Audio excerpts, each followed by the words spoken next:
Sermon 44 Commentary. After the arbitration at Siffin and the Battle of Nahrawan, Imam Ali continued efforts to suppress Khawarijite remnants and secure the loyalty of frontier regions. In one operation against al-Khirat ibn Rashid al-Naja'i, who was a Khawarijite rebel, Makil ibn Qais defeated the insurgents near the Persian Gulf, and he captured many prisoners, including Christians and others from Banu Najiyah, who had joined the revolt. Makil brought them to Ardashir Khurra in Iran, where Maskala had been appointed governor by Imam Ali. He pleaded with Makil to sell the prisoners to him. Maskala purchased them for 500,000 dirhams and promised immediate payment of an initial installment, and the rest would be paid soon after. Makil agreed and informed Imam Ali alayhi salam, who ratified the sale. Maskala paid only 200,000 dirhams, but then evaded the remaining balance. When Imam Ali alayhi salam sent messages demanding payment or his presence in Kufa, Maskala fled to Muawiyah in Syria, who in turn rewarded him with the governorship of Tablistan, which was in North Iran. This betrayal deeply disappointed Imam Ali, who had shown leniency and trust, expecting Maskala to honour his pledge. The sermon is a concise but stinging condemnation of ingratitude, cowardice, and breaking trust. Maskala had projected nobility, but fled like a runaway slave when accountability finally arrived at his doorstep.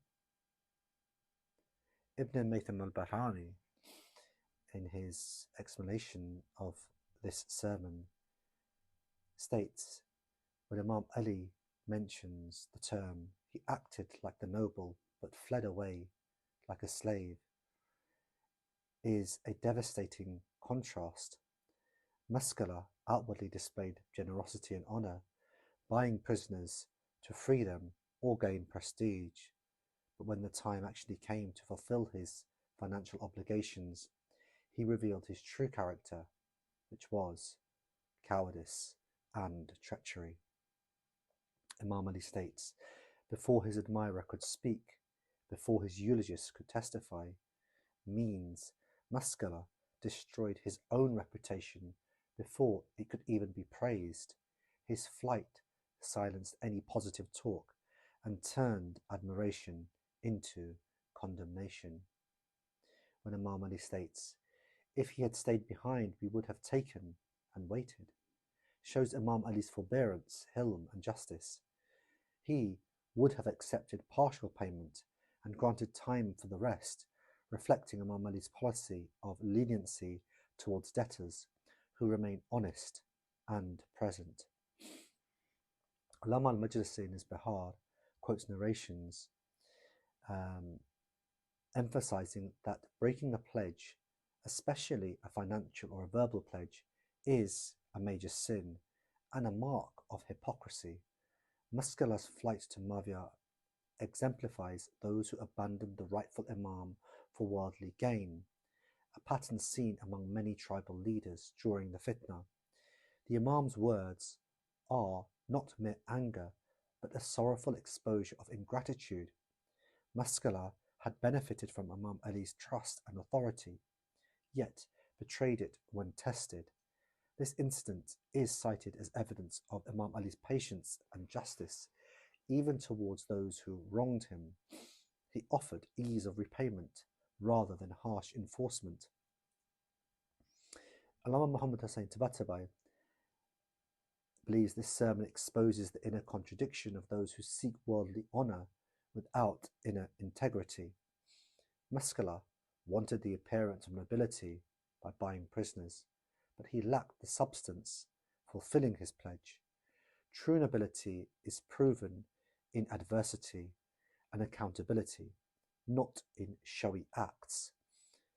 when Imam Ali states, before his admirer could speak, he closed his mouth, reflects the self-destructive nature of betrayal. It silences praise and invites blame.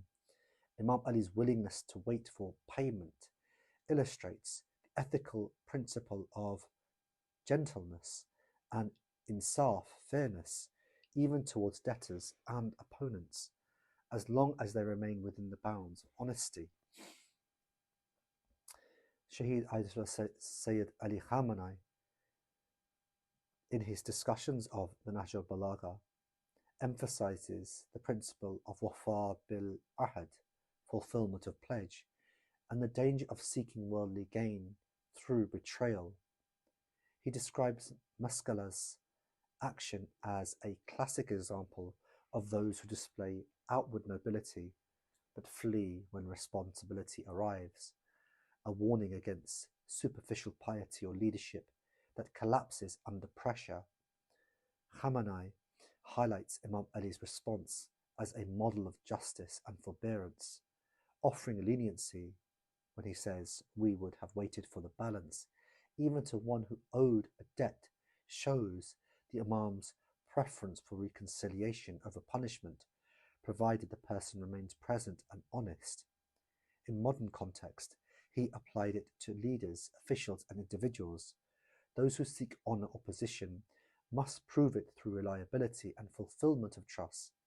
Fleeing responsibility or breaking pledges, whether financial, political, or moral, destroys reputation faster than any enemy can. He often connected it to the duty of steadfastness. True believers do not abandon the path of truth when tested, unlike Maskala, who traded dignity for safety under Mafia. Other Maraja, such as Muqaddam Shirazi and Jawad Amali, regard it as a strong condemnation of khayana, treachery, and nifaq, hypocrisy. Outward acts of generosity mean nothing without inner integrity and fulfillment of obligations. The sermon is commonly cited in ethical gatherings to warn against seeking worldly prestige while evading accountability, and to praise Imam Ali's forbearance and justice even towards those who wronged him. Fulfillment of a pledge, wafa, is a mark of true nobility and faith. Betrayal destroys reputation faster than any external force. The outward acts of goodness are worthless without inner integrity. Maskala's flight turned potential praise into lasting disgrace. Justice and forbearance towards debtors or opponents is part of the Imam's Sunnah. Leniency is offered when honesty remains, but flight and evasion are condemned. The sermon warns against trading dignity for worldly safety, a lesson for all times, especially in the era of occultation, where loyalty to truth must withstand temptation and pressure. In relation to Imam Mahdi, Ajalullah Farajum Sharif, it reminds awaiters to remain steadfast and trustworthy, not to abandon responsibility or seek refuge in compromise when the path becomes difficult.